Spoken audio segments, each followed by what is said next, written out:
Live from Fargo and serving you on TV, online, and on the go. This is Valley News Live at noon. Breaking news this noon, police are in the middle of an armed standoff in Clay County. Thank you for joining us. I'm Christine Stanwood. The tense situation is playing out just north of Ulen, Minnesota. Police are saying a domestic dispute this morning led to the standoff on a bridge just north of town. Now here's what we know. Part of Highway 32 is blocked off and there is a large law enforcement presence. Traffic is being detoured onto gravel roads. Clay County Sheriff Bill Berquist says in the situation that started in Ulen, the man police are trying to negotiate with has a knife. But Berquist says the public is not in danger. Clay and Norman County deputies and the State Patrol are on the scene, as is a dive rescue team. And we are trying to connect with Valley News Team's Ashley Bishop, who is out on the scene right now, but our live feed happens to be down at the moment. But she says reporters are being kept away from that area, estimating about 2 football fields away. So be sure to stick with Valley News Live as we hope to get more updates from Ashley in just a few minutes. But here right now in the Valley, beautiful conditions, but could it change later this afternoon? Let's check in with meteorologist Robert Hahn. Robert?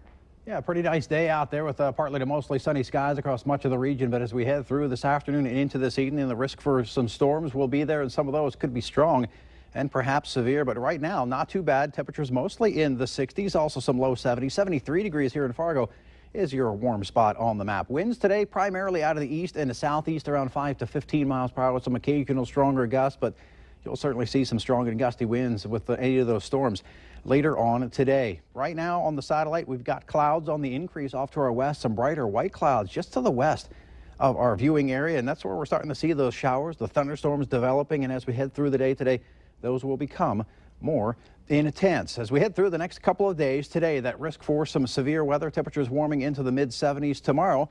A nice day, some mid-70s. The weekend right around the corner. How's it looking? We'll let you know coming up in just a few minutes. All right. Thanks, Robert.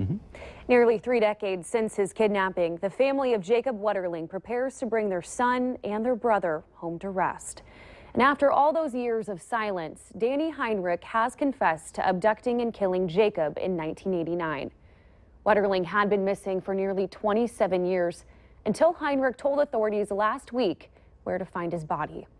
Yesterday in a federal courtroom in Minneapolis, Heinrich detailed how he kidnapped and killed the boy. The Wetterling signed off on a deal essentially trading immunity on murder charges to find out what happened to Jacob and bring him home. About Jacob, he's taught us all how to live, how to love, how to be fair, how to be kind. He speaks to the world that he knew, that we all believe in, and it is a world that's worth fighting for. Heinrich will spend 20 years in federal prison on child porn charges. He'll be 73 after serving a 20-year sentence.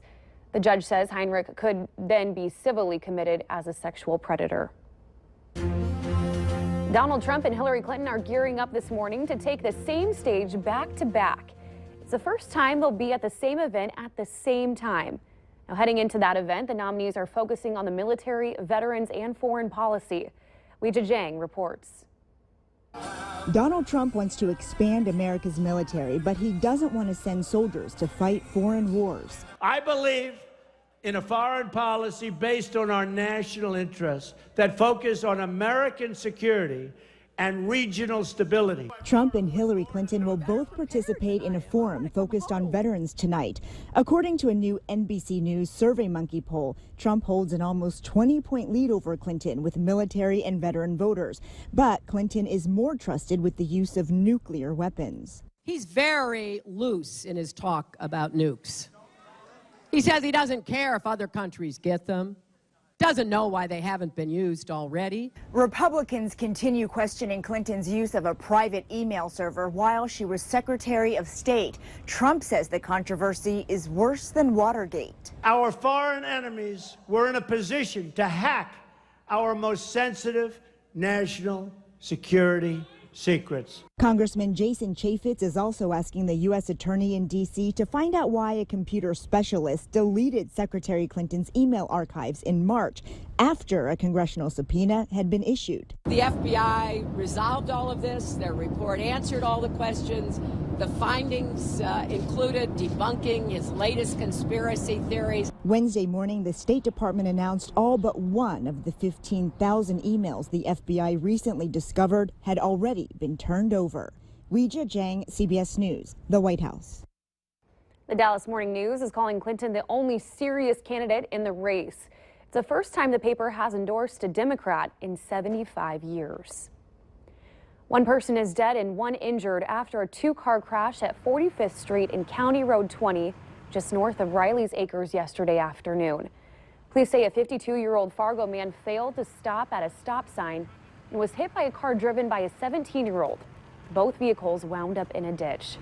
The driver of the van was ejected and died on impact. His two passengers were unharmed, and the teenager was taken to a local hospital. An East Grand Forks man who set fire to a Somali restaurant will spend 15 years in prison. 26-year-old Matthew Gust threw a Molotov cocktail in the front window of the cafe.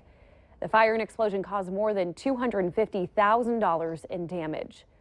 Gust says he set the December 8th fire in order to intimidate and interfere with the Somali employees of the Juba Cafe. Enrollment in Moorhead Public Schools is a little ahead of projections, up 279 students from last fall's numbers. District officials had predicted 236, but more than 6,500 kids in grades K through 12 showed up for the start of classes yesterday. Moorhead schools have added more than 800 students in the past 3 years, with the most significant increase at the elementary level.